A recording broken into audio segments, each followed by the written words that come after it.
नमस्कार साथियों, बदाला प्लेटफॉर्म में आपका स्वागत है। आप सभी को धनतेरस के पावन पर्व की हार्दिक शुभकामनाएं। माँ लक्ष्मी की कृपा हम सब पर ऐसे ही बनी रहे।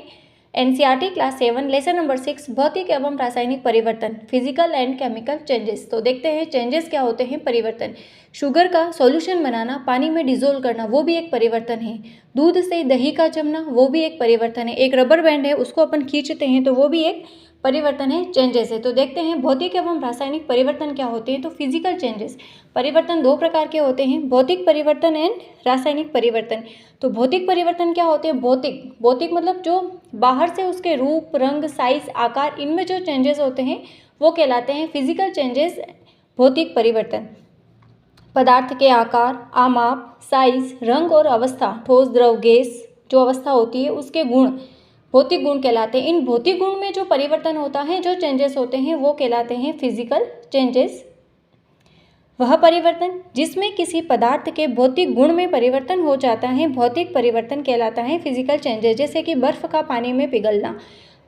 और ये जो भौतिक परिवर्तन होते हैं ना, वो उत्क्रमणीय होते हैं, रिवर्सिबल होते हैं। यानी कि इस प्रकार का जो रिएक्शन का साइन होता है ना, वो होता है रिवर्सिबल। यानी कि जो रिएक्टेंट होता है, इधर रिएक्टेंट लिखा जाता है, इधर लिखा जाता है प्रोडक्ट। तो रिएक्टेंट यानी कि अभिकारक, अभिकारक से उत्पाद बन सकता है प्रोडक्ट, और इस उत्पाद से वापस रिएक्टेंट बना सकते हैं। ये वाला जो प्रोसेस होता है उसे कहते हैं उत्क्रमणीय अभिक्रिया। तो जो भौतिक परिवर्तन होते हैं वो उत्क्रमणीय होते हैं, यानी कि reactant to product and product to reactant अपन वापस बना सकते हैं। जैसे कि बर्फ़ है तो बर्फ़ को पिघला करके पानी बनाया जा सकता है, वापस अपन इस पानी से बर्फ़ बना सकते हैं। तो इसे कहते हैं उत्क्रमणीय प्रोसेस। बर्फ़ का पानी में पिघलना, मोमबत्ती का पिघलना, वापस मोमबत्ती पिघल करके ठोस अवस्था में आ जाएगी, तो ये होते हैं भौतिक परिवर्तन। भौतिक परिवर्तन उत्क्रमणीय होते हैं। ये जो होते हैं उत्क्रमणीय, reactant to product and product to reactant, अभिकारक से उत्पाद, उत्पाद से अभिकारक बनते हैं। ऐसे परिवर्तन में कोई नया पदार्थ नहीं बनता है, ऐसे परिवर्तन में कोई नया पदार्थ नहीं बनता है। यानी कि जो चेंजेस हो रहे हैं वो उसी में चेंजेस होंगे, इसमें कोई नया पदार्थ नहीं होगा। जैसे कि बर्फ़ है तो बर्फ़ से पानी बन रहा है, वापस अपन पानी से बर्फ़ बना सकते हैं। मोम पिघल रहा है तो वापस से मोम बन रहा है, इस प्रकार से। अब भौतिक परिवर्तन के एग्जाम्पल्स देख लेते हैं। आता है क्वेश्चंस कि ये कौन सा एग्जाम्पल है, भौतिक परिवर्तन है या रासायनिक परिवर्तन। तो इसके एग्जाम्पल देखते हैं। जैसे कागज़ के दो टुकड़ों को काटना, कागज़ को दो टुकड़ों में काटना, वापस कागज़ को चिपका सकते हैं अपन, लेकिन वो उसकी मूल साइज़ में नहीं आएगा, कुछ चेंजेस हो जाएगा उसके आकार, शेप वगैरह में, उसे कहते हैं। चौक को छोटे छोटे टुकड़ों में तोड़ना, जो चौक होता है, चौक का पाउडर बना दिया जाता है। अब इस चौक के पाउडर बनाने के बाद में क्या फिर से चौक बना सकते हैं? बना सकते हैं। वापस उसको पानी की सहायता से गीला करके चौक बनाया जा सकता है। पानी को गर्म करना, वापस पानी ठंडा हो जाएगा। कांच का टूटना, कांच को जोड़ सकते हैं वापस। स्वर्ण का पिघलना, सोने का पिघलना, सब्जी व फलों का काटना, मोम का पिघलना, कपूर का दहन, ये इसमें अपवाद है कपूर का दहन, कि कपूर का दहन कौन सा एग्जाम्पल है। इसमें कभी कोई रासायनिक परिवर्तन तो होता नहीं है। कपूर का दहन, जलना कपूर का, वो भौतिक परिवर्तन है। तो ये अपन ने देखा है फिजिकल चेंजेस, भौतिक परिवर्तन। इसमें ये देखना, सब्जी व फलों का काटना भौतिक परिवर्तन है, जबकि फलों का पकना, फलों का सड़ना, सब्जियों का सड़ना, ये केमिकल चेंजेस होते हैं। आई होप क्लियर है भौतिक परिवर्तन। आगे देखते हैं रासायनिक परिवर्तन, जो केमिकल चेंजेस होते हैं। केमिकल चेंजेस का मतलब उसके अंदर कुछ रिएक्शंस होती हैं, उसमें कुछ नया पदार्थ बनता है, उसे कहते हैं रासायनिक परिवर्तन। तो वह परिवर्तन जिसमें एक अथवा एक से अधिक नए पदार्थ बनते हैं, रासायनिक परिवर्तन कहलाते हैं, केमिकल चेंजेस कहलाते हैं। अब ये जो रासायनिक परिवर्तन है उसको रासायनिक अभिक्रिया, केमिकल रिएक्शंस भी कहते हैं। भौतिक और रासायनिक गुण दोनों ही बदल जाते हैं। तो जब केमिकल चेंजेस होंगे तो ऑफकोर्स उसमें फिजिकल प्रॉपर्टी भी चेंज होगी, उसके बाहर का आकार, रूप, रंग, साइज सब कुछ चेंज होगा।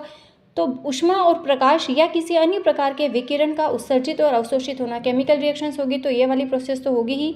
रंग में परिवर्तन होना, ध्वनि का उत्पन्न होना, जैसे कि कोई भी केमिकल रिएक्शन से अगर उसमें CO2 गैस निकल रही है तो बुदबुदाहट के साथ में CO2 गैस निकलती है तो ध्वनि उत्पन्न करती हैं।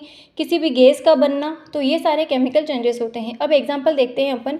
चूने का पानी दूधिया होना, ये कौन सा एग्जांपल है? केमिकल रिएक्शंस का एग्जांपल है, केमिकल परिवर्तन का। तो CO2 + CaOH का होल ट्वाइस, चूने का पानी है, इसकी रिएक्शंस करवाते हैं तो CO3 और H2O बाहर निकल जाता है।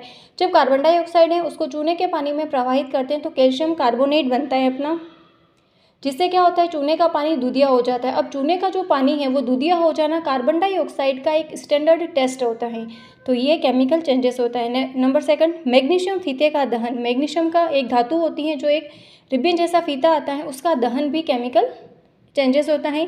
मैग्नीशियम में दहन यानी कि कोई भी चीज़ किसकी प्रेजेंस में जलेगी, ऑक्सीजन की प्रेजेंस में, तो मैग्नीशियम ऑक्सीजन से रिएक्शन करके मैग्नीशियम ऑक्साइड का फॉर्मेशन करता है। ये मैग्नीशियम ऑक्साइड वापस जल से रिएक्शन करके मैग्नीशियम OH का होल्टवाइज मैग्नीशियम हाइड्रोक्साइड का फॉर्मेशन करता है, जिसे मिल्क ऑफ मैग्नीशिया कहा जाता है। नंबर थर्ड, कॉपर सल्फेट है जिसे नीला तोता कहते हैं, आयरन, इन दोनों की रिएक्शंस होगी तो क्या बनेगा, FeSO4 नया प्रोडक्ट बन रहा है, प्लस कॉपर ब्राउन निक्षेप इसका प्राप्त होता है। ये जो होती है वो विस्थापन अभिक्रिया है, जैसे कॉपर की जगह क्या आएगा, आयरन, और कॉपर का अपन को ब्राउन निक्षेप प्राप्त हो जाता है, नया पदार्थ बन रहा है इन सभी के अंदर, तो ये केमिकल चेंजेस होते हैं। नंबर 4, CH3COOH एसिटिक एसिड है, NaHCO3 सोडियम हाइड्रोजन कार्बोनेट या खाने का सोडा, तो इसमें से CO2 रिलीज होती है और अन्य पदार्थ भी बनते हैं, तो वो केमिकल चेंजेस होते हैं। और इसके एग्जाम्पल देखते हैं केमिकल चेंजेस के। भोजन का पाचन, फलों का पकना, अंगूरों का किण्वन है, आलू का रंग बैंगनी हो जाना, लोहे में जंग लगना, कागज का जलना, कटे हुए सेब का भूरा होना। ये क्वेश्चन पूछा हुआ था, कटे हुए सेब का भूरा होना कौन सा परिवर्तन है, रासायनिक परिवर्तन है। नंबर आगे हैं, जादू से गहरा सफ़ेद धुआं निकालना, ये सारे केमिकल चेंजेस होते हैं। Thank you for watching.